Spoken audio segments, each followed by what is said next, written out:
Assalamualaikum warahmatullahi wabarakatuh. Pada kesempatan kali ini kita akan melakukan kuliah ya mengenai keterampilan bedah pada bidang infeksi dan imunologi. Oke, saya mau share screen dulu.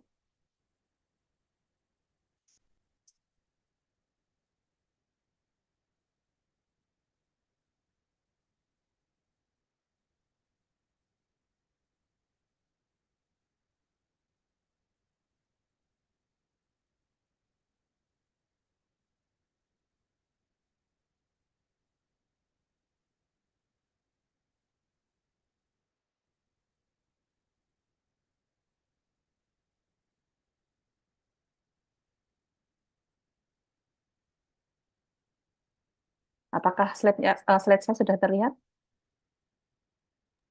Izin Sudah, dokter, dokter. sudah terlihat dok. Oke, kita mulai ya. Ya, jadi kita pada kesempatan kali ini kita akan eh, saya akan menyampaikan kuliah mengenai keterampilan bedah infeksi dan imunologi. Jadi di sini ada capaian pembelajaran ya. Jadi nanti diharapkan para peserta didik PPDS 1 atau residen ilmu kesehatan mata mampu melakukan transplantasi membran amnion ya. Di sini nanti harus menguasai seluruh teori, kemudian prinsip, indikasi, langkah-langkah, cara melakukan komplikasi dan pengendalian komplikasi di bawah supervisi. Kemudian yang kedua, mampu menguasai pengetahuan teoritis dan berkesempatan untuk melihat serta mengamati keterampilan scleral patch graph ya dalam bentuk demonstrasi ataupun juga pelaksanaan langsung. Kemudian diharapkan nanti residen mampu menguasai pengetahuan teoritis dan berkesempatan untuk melihat serta mengamati keterampilan keratoplasti, tektonik, dan terapeutik dalam bentuk demonstrasi atau pelaksanaan langsung. Kemudian mampu melakukan flap konjungtiva dan menguasai seluruh teori, prinsip, indikasi, langkah-langkah cara melakukan komplikasi dan pengendalian komplikasi secara mandiri. Oke, seperti yang kita ketahui ya, bahwa kornea itu mempunyai 5 lapisan. Yang pertama adalah lapisan yang paling atas, yaitu lapisan epitelium. Di bawahnya terdapat lapisan membrana Bowman. Kemudian lapisan stroma, di sini adalah lapisan yang paling tebal. Kemudian di bawahnya ada membrana Descemet, dan yang paling dalam adalah endotelium. Nah, ketika lapisan epitelium hingga stroma di sini hilang, oleh ya berbagai penyebab ya tentunya, dan hanya tertinggal area eh, lapisan membrana descemet dan endotelium, maka ini dinamakan dengan desmetosel ya. Nah, desmetosel ini merupakan faktor resiko terjadinya suatu perforasi kornea. Dan perforasi kornea ini merupakan kondisi yang emergensi dalam bidang oftalmologi.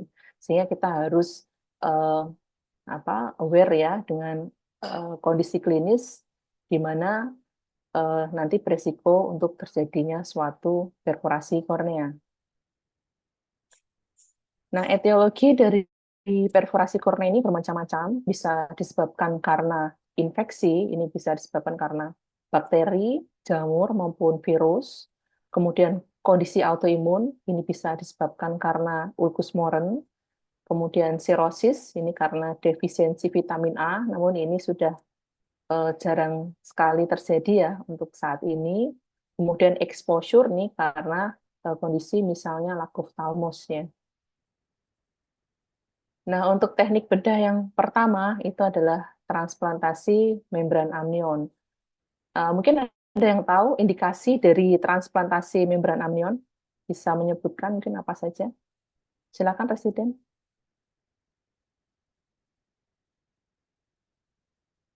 Yang stase ED mungkin ya? Mohon izin dokter, Ya, ulkus kornea dokter. ya ulkus kornea. Kemudian Hmm, yang non ED juga nggak apa-apa. Silakan. udah sering ya apa namanya mungkin jadi on ataupun asisten transplantasi membran amnion, silahkan. Apalagi selain ulkus kornea, Izin dokter, biasanya pada kondisi-kondisi ada defek pada konjungtiva terus dipasang TMA dokter. efek pada konjungtiva, ya boleh. Apalagi mungkin satu lagi,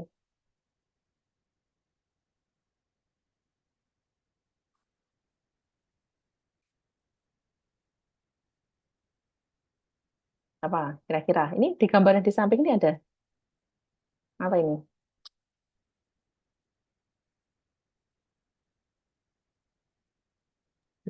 Desematokel ya dokter ya. Ya, desmethyl cell ya, bisa ya. Tapi di sini juga diperhatikan ya dari ukurannya ya. Biasanya ukurannya tidak terlalu besar karena membran amnion ini memang tidak terlalu kuat. Jadi diindikasikan untuk ukuran-ukuran yang mungkin sekitar 3 mili ya untuk desmethyl cell yang ini atau mungkin kurang dari itu. Oke, jadi untuk tekniknya, jadi transplantasi membran amnion ini kita bisa menggunakan biologic tissue adhesif ataupun tanpa menggunakan biologic tissue adhesif. Jadi dengan kita menjahit ya membran amnion. Jadi prinsipnya adalah pada bagian tepi ataupun dasar dari lesi ini kita harus debridemen dulu ya. Harus kita debridemen dulu dari apa epitel ataupun juga dari apa namanya debris-debris inflamasi, kemudian kita keringkan. Nanti bagian kecil dari membran amnion ini kita masukkan pada area lesi ya, atau yang kita sebut juga dengan amniotic membrane filling. Jadi kita isi dulu di sini. Oke.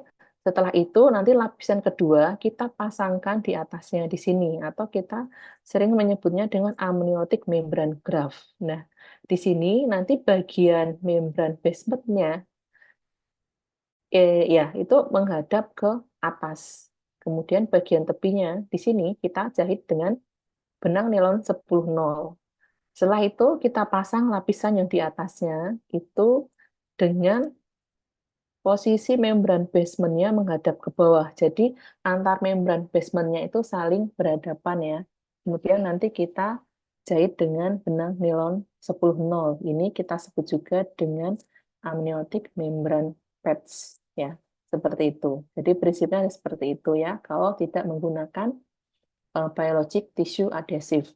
Nah, ini eh, gambar ya, foto pasien dengan desmetosel kecil di sini, ukurannya kurang lebih ya, sekitar ya 2 atau 3 mili ya.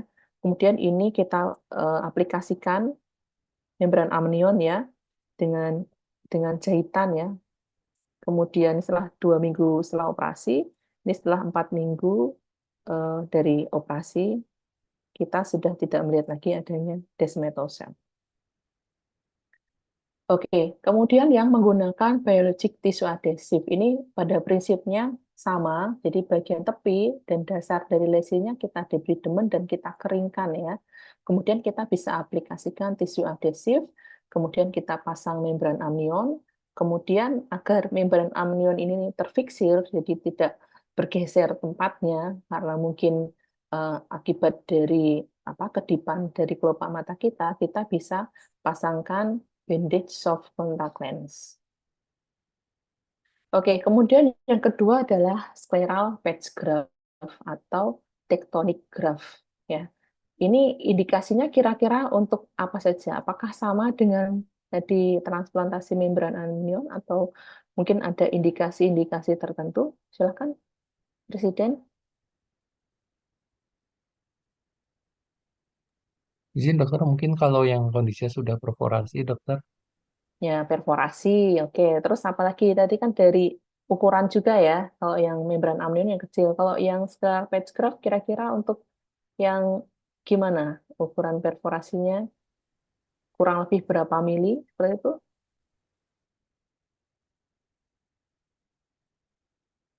Siapa tadi? Yosep ya. Dan dokter dengan Joseph dokter. Nah, kira-kira berapa? Kalau misalnya yang ukuran lebih besar dokter, kalau eh, eh, sekitar kalau udah lebih dari 2 milian ya dok ya kayaknya. Ya, ya bisa ya. Ukuran lebih besar biasanya bisa 3, 4 atau lebih ya. Itu kita bisa menggunakan scleral patch graph atau tectonic graph. Sebenarnya patch graph ini kita bisa menggunakan sklera atau bisa menggunakan kornea ya. Ya. Nah, ini prinsipnya sama ya. Tadi dengan membran amnion, transplantasi membran amnion. Jadi pada bagian dasar dan tepinya ini kita harus debridemen ya dari epitelium, kemudian dari debris-debris inflamasi dan jaringan nekrotik. Kemudian misalnya ada lesi yang dia eh, melewati dari limbus atau sampai mencapai sklera, kita harus peritomi dulu. Jadi misalnya ini ya, yang di sini nih gambar yang sebelah kanan ini kan sampai ke lebih dari limbus ya, kita peritomi dulu. Kalau misalnya ada area-area nekrotik di daerah sklera, kita bersihkan dulu. Kemudian nanti kita trepinasi donor patch graft ini bisa sklera ataupun kornea, kita trepinasi ukurannya lebih besar, kurang lebih sekitar setengah mili ya dari resipiennya.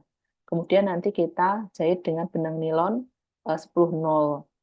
Ya. Kalau misalnya ternyata lesinya itu nanti membutuhkan jahitan yang hingga mencapai aksis visual, kita nanti bisa sesuaikan jahitannya. Jadi lebih pendek itu tidak apa-apa, sehingga tidak menghambat dari apa namanya cahaya yang melewati aksis visual, sehingga tidak mengganggu penglihatan.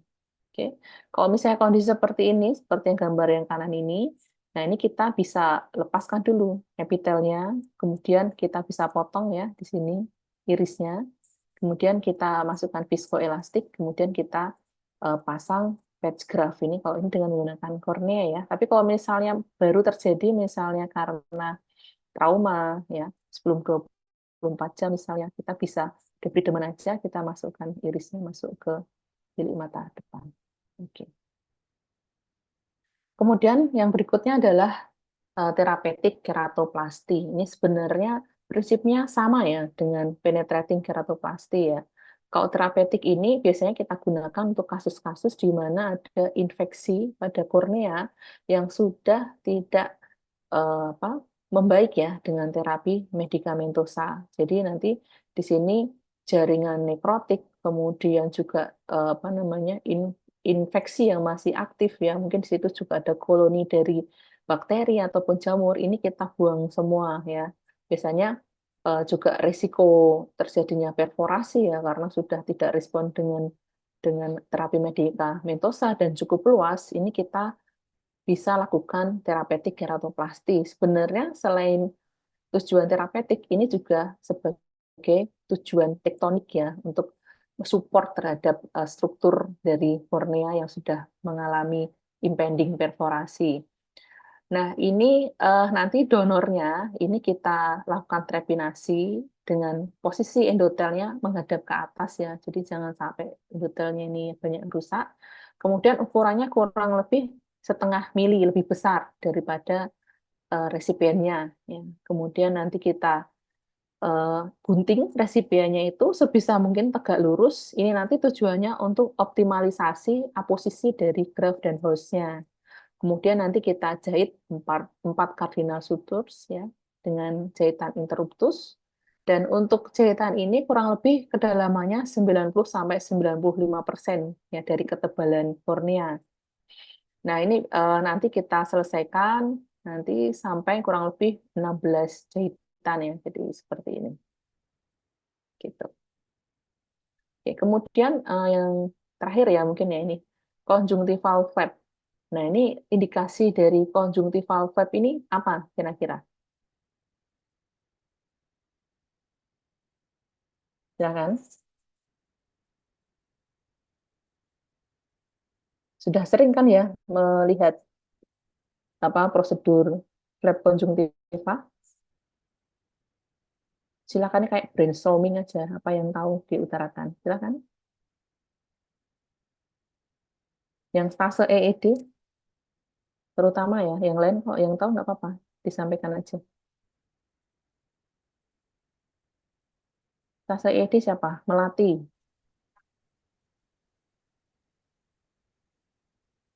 Siapa lagi stase EED? Saya Izin izin dok, dokter. Oh Izin dengan ya, saya juga, Dok. oke silahkan. izin dok dengan Adit dok. Mungkin Silahkan. pada ulkus kornea yang luas dokter. Boleh, fokus Korea. Dan ada impending perforasi, Ya, dok. oke. Kemudian, apalagi? Izin dokter mungkin pada pasien-pasien PBK dok, tapi yang tidak termasuk dalam kandidat keratoplasti dokter. Ya, boleh. Terus apa lagi? Em, epithelial defect dok. Ya, bisa. Oke ya. Jadi untuk conjunctival flap ini ada yang total dan ada yang parsial ya. Parsial ini juga tipenya ada beberapa. Untuk yang total ini kita sering sebut dengan Gundersen conjunctival flap ya. Jadi seluruh permukaan kornea ini kita tutup dengan flap conjunctiva. Nah, untuk yang parsial ini ada peripheral conjunctival flap. Ini digunakan untuk ukuran-ukuran yang kecil ya, dan kemudian letaknya relatif di tepi ya, atau di perifer.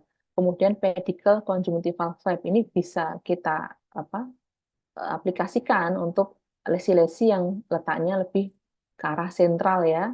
Kemudian bipedicle conjunctival flap ini untuk ukuran-ukuran yang relatif lebih besar.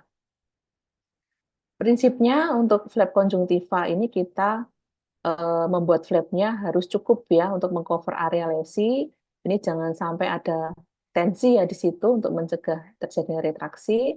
Kemudian sebisa mungkin tenon tidak ikut ya, karena nanti juga risiko terjadinya retraksi. Kemudian flapnya jangan sampai ada yang robek, karena nanti bisa meningkatkan kegagalan dari flap conjunctiva. Kemudian pada tepi dan dasar dari lesinya itu nanti harus kita debridemen dulu ya, dari epitel ataupun dari materi yang nekrotik gitu ya. Nanti tujuannya agar nanti flapnya itu lebih merekat erat pada area lesi ya, area korneanya ya, dan untuk mencegah traksi. Nah, ini adalah gambaran parsial peripheral flap conjunctiva ya. Jadi kita peritomi dulu di area sini, kita undermine ya. Kemudian nanti kita potong pada bagian tepi, kemudian kita tarik ke area lesi. Nah, nanti jahitannya yang ada di area lesi di kornea, ini kita jahit dengan benang nilon 10-0 ya. Kalau yang untuk yang di area sklera yang nanti berhubungan dengan konjungtiva, ini kita bisa jahit dengan Vicryl 80. Kemudian yang ini adalah partial pedicle conjunctival flap. Ini sama, kita lakukan peritomi dulu, kemudian kita bentuk area pedicle ya, ini ya, polanya pedicle, kemudian kita tarik ke arah lesi, kemudian kita jahit ya. Kalau untuk yang partial bipedicle conjunctival flap, nah di sini sama prinsipnya dengan partial pedicle conjunctival flap, cuma di sini kita lakukan pada dua sisi, biasanya untuk kondisi-kondisi yang lesinya lebih besar. Oke ya, ini adalah total conjunctival flap atau Gundersen conjunctival flap. Biasanya kita membutuhkan benang kendali di sini, kemudian kita injeksikan subkonjungtival, bisa PHK-in ataupun juga lidokain. Kemudian sebelumnya kita ukur dulu ya diameter kornea berapa, kemudian kita sesuaikan ukurannya agar cukup ya nanti area flap yang kita tutupkan ke area lesi. Kemudian kita lakukan peritomi. Kemudian setelah itu nanti kita lakukan peritomi ya, melingkar 360 derajat di area limbus. Setelah itu jangan lupa kita lakukan debridemen pada area kornea ya, agar nanti bisa terjadi adhesi yang baik antara flap yang kita buat ya dengan lesi yang ada di kornea. Setelah itu kita nanti lakukan penjahitan di sini. Oke. Sebagai kesimpulan, jadi memang perforasi kornea ini merupakan kondisi emergensi pada bidang oftalmologi ya. Ini membutuhkan perhatian yang khusus secara klinis ya, agar kita bisa melakukan intervensi yang tepat. Antara lain, kita bisa menggunakan transplantasi membran amion, scleral patch graft ataupun tectonic graft, therapeutic keratoplasti ataupun juga conjunctival flap. Ini semua tergantung dari indikasi ya, dari indikasi, lokasi dan ukuran dari lesi. Ini adalah referensi yang saya gunakan. Kemudian refleksi ya dari capaian pembelajaran pada mata kuliah ini. Jadi nanti peserta didik PPDS 1 setelah mengikuti kuliah ini nanti diharapkan mampu melakukan transplantasi membran amnion ya.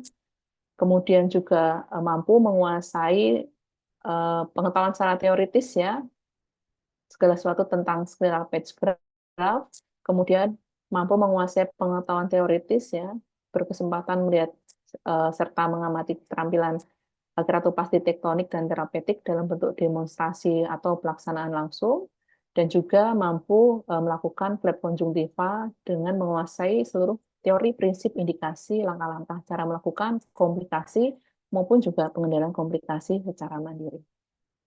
Oke, mungkin itu yang bisa saya sampaikan. Mungkin ada pertanyaan dari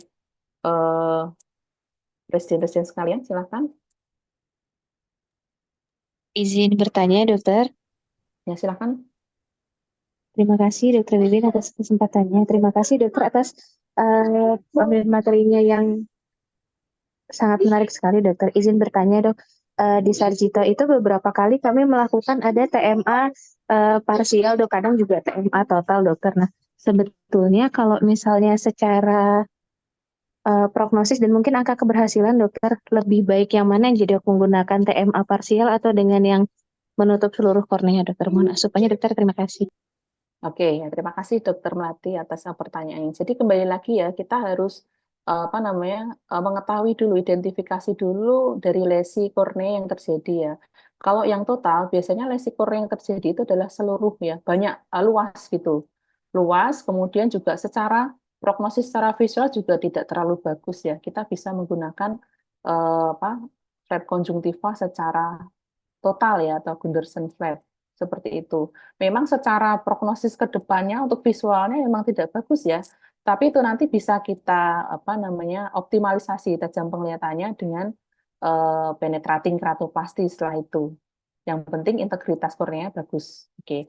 Kalau misalnya untuk yang periferal itu biasanya untuk lesi-lesi yang dia di perifer, dia kecil. Nah, kita bisa lakukan parsial flap konjungtiva seperti itu, sehingga harapannya dengan parsial itu nanti pasien masih bisa melihat ya, visusnya masih tetap bagus ya, karena ada area yang dia tidak menutupi aksis visual. Selama kita melakukan prosedur tersebut secara benar, nah itu ya bagus-bagus saja sih, jadi tidak terjadi retraksi ya, grafnya tetap in situ di situ.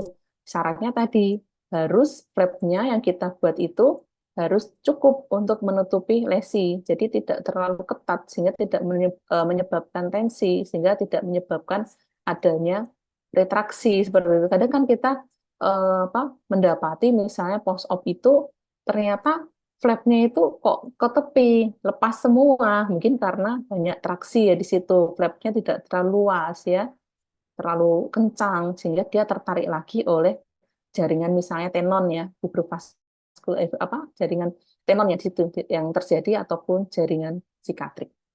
Seperti itu Dokter Melanti. Oke. Ya. Baik, Dokter. Terima kasih, Dokter. Oke, ya. Oke. Sudah tidak ada lagi pertanyaan? Atau mungkin ada? Izin bertanya, Dokter. Oke. Silakan Dokter Ya, Resep. ya. Baik, terima kasih dokter. Tadi kalau misalnya kan dilakukan juga bisa dilakukan terapeutik keratoplasti. Terapeutik keratoplasti berarti kan pada misalnya mata yang masih sakit atau lebih baik ditunggu sampai radangnya lebih mereda dulu dokter. Karena untuk Oke. pengambilannya kan berarti untuk berarti kan harus mengambil jaringan-jaringan yang sakit juga ya dokter ya. Ya. Terima kasih Kenapa dokter. itu dinamakan terapeutik keratoplasti? Karena kita ada tujuan untuk terapeutik. Jadi mengambil jaringan yang infeksius di situ, kita ganti dengan jaringan yang sehat. Ya. Jadi selain terapeutik juga ada tujuan tektonik di situ ya. Jadi integritas kornea bisa tetap terjaga. Kemudian koloni-koloni dari bakteri ataupun jamur ataupun apapun itu dan jaringan-jaringan nekrotiknya bisa kita ambil semua. Jadi menghilangkan penyebab dari infeksi itu kita ambil semua. Jadi nanti di situ mesti akan respon dengan terapinya akan jauh lebih bagus. Radangnya juga berkurang. Gitu. Jadi memang kalau misalnya ada grafnya nggak apa-apa, kita lakukan saja di situ.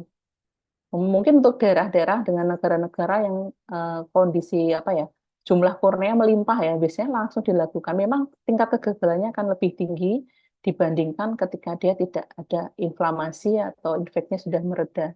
Tetapi di situ mestinya juga akan lebih baik tidak terjadi sinergia anterior dan seterusnya. Gitu. Jadi nanti optimalisasi bisa kita lakukan di kemudian hari. Gitu ya, Dokter Yosep ya. Oke, mungkin Masih, itu Dok. ya yang bisa saya sampaikan pada kesempatan hari ini. Mungkin saya tutup kuliah pada kesempatan hari ini. Assalamualaikum warahmatullahi wabarakatuh. Assalamualaikum warahmatullahi Terima wabarakatuh. kasih, dokter. Terima kasih, dokter. Iya.